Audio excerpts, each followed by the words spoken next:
Assalamualaikum warahmatullahi wabarakatuh. Perkenalkan, saya Naila Dwi Fani dengan NIM 124113008. Di sini saya akan mempresentasikan tentang pengantar pendidikan Pancasila. Sebelumnya, terima kasih kepada Bapak dosen pengampu mata kuliah pendidikan Pancasila, yaitu Bapak Dr. Muhammad Irfan, SPD MON.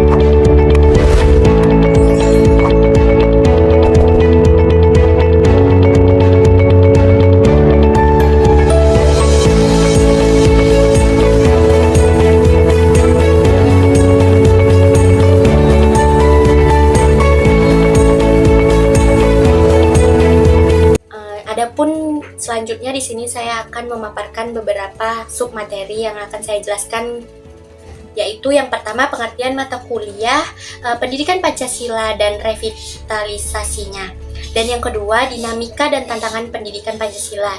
Yang ketiga, pentingnya pendidikan pada mata kuliah pendidikan Pancasila ini tersebut. Dan yang keempat, landasan dan dasar-dasar pemikiran pendidikan Pancasila. Yang kelima, kerangka konseptual pendidikan Pancasila. Dan yang keenam, visi dan misi pendidikan Pancasila.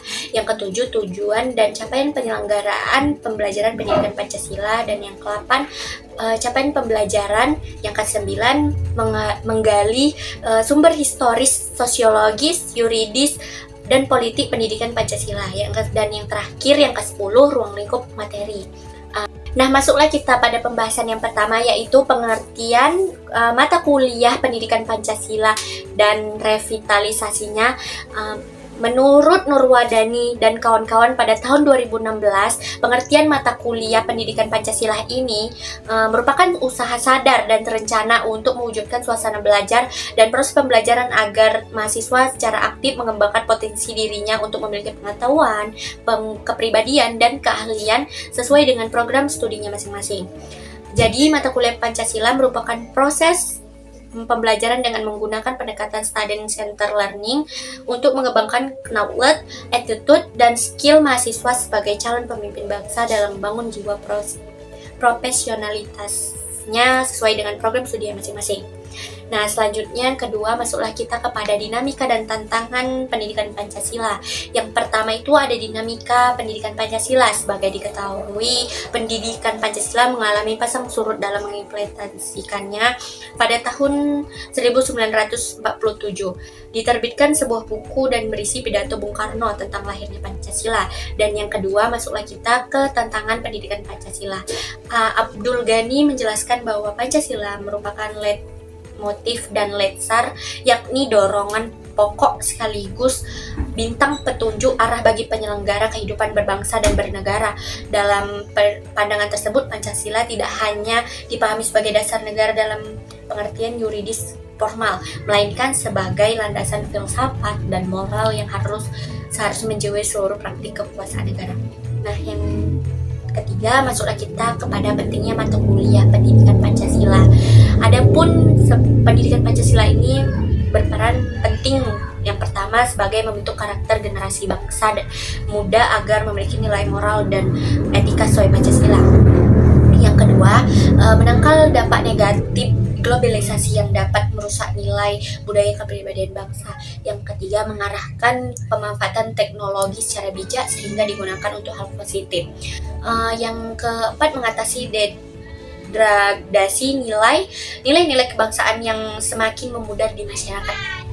Yang kelima, menanamkan sikap KKN atau korupsi, kolusi, nepotisme sejak dini. Yang keenam, mencegah perilaku menyimpang seperti kekerasan, kriminalitas, dan pergaulan bebas. Nah, selanjutnya yang keempat, masuklah kita kepada landasan dan dasar-dasar pemikiran pendidikan Pancasila. Adapun 4 poin, yang itu yang pertama, dasar historis, dasar filosofis, dasar sosial kultural, dan dasar yuridis. Selanjutnya masuklah kita kepada kerangka konseptual pendidikan Pancasila. Pendidikan Pancasila adalah mata kuliah yang dikembangkan berdasarkan konsep kurikulum 2013 dan mempertimbangkan kerangka kualifikasi nasional Indonesia atau KKNI sebagai rujukan kriteria kualitas lulusan. Selanjutnya masuklah kita kepada visi dan misi pendidikan Pancasila. Nah, pendidikan Pancasila ini mempunyai visi dan misi. Yang pertama itu visi. Visinya itu mewujudkan kepribadian sivitas akademika yang berlandasan nilai-nilai Pancasila. Adapun misi mereka ada 4. Yang pertama, mengembangkan potensi akademik peserta didik atau psikopedagogis. Yang kedua, menyiapkan peserta didik hidup dalam masyarakat, bangsa, dan bernegara atau psikososial. Yang ketiga, membangun budaya berpancasila dalam kehidupan, yaitu sosiokultural. Yang keempat, mengembangkan pendidikan Pancasila sebagai disiplin ilmu terintegrasi atau akademik. Selanjutnya, masuklah kita ke tujuan dan capaian penyelenggaraan pembelajaran pendidikan Pancasila. Yang pertama, agar memiliki kemampuan untuk mengambil sikap bertanggung jawab sesuai hati nuraninya. Yang kedua, agar memiliki kemampuan untuk mengenali masalah hidup dan kesejahteraan serta cara-cara pemecahannya. Yang ketiga, agar mampu mengenali perubahan-perubahan dan perkembangan ilmu, pengetahuan, teknologi, dan seni. Dan keempat, agar mampu memaknai peristiwa, sejarah, dan nilai-nilai budaya bangsa dan penggalang persatuan Indonesia. Selanjutnya, masuklah kita ke bagian capaian pembelajaran pendidikan Pancasila tersebut. Yang pertama, mampu berpikir kritis, rasional, dan analitis dalam menghadapi masalah kehidupan bermasyarakat, berbangsa, dan bernegara. Yang kedua, memiliki tanggung jawab intelektual dalam mengenali dan menyelesaikan masalah berdasarkan nilai Pancasila. Yang ketiga, mampu memahami dan menjelaskan Pancasila sebagai ideologi yang sesuai dan bagi keberagaman Indonesia. Yang keempat, mampu menerapkan serta melestarikan nilai-nilai Pancasila dalam kehidupan sehari-hari. Dan yang kelima, memiliki karakter ilmiah dan profesional sebagai pribadi Pancasila yang berkomitmen pada keutuhan NKRI. Selanjutnya, masuklah kita kepada menggali sumber historis, sosiologis, yuridis, dan politik Pancasila. Yang pertama itu historis, belajar dari peristiwa masa lalu. Yang kedua ada sosiologis, memahami nilai dan kehidupan masyarakat. Yang ketiga yuridis, berlandas hukum dan aturan negara. Yang keempat politik, membentuk sikap politik sesuai nilai Pancasila. Nah, masuklah kita kepada penghujung materi, yaitu ruang lingkup materi KI, yaitu kompetensi inti pada mata kuliah pendidikan Pancasila.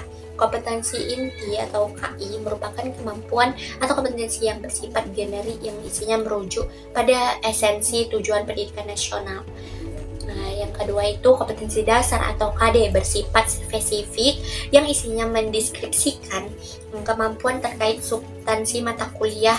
Dalam hal ini mata kuliah pendidikan Pancasila sebagai salah satu dari 4 elemen mata kuliah wajib umum dalam konteks KKNI. Kompetensi dasar sepadan dengan konsep dan posisi capaian pembelajaran.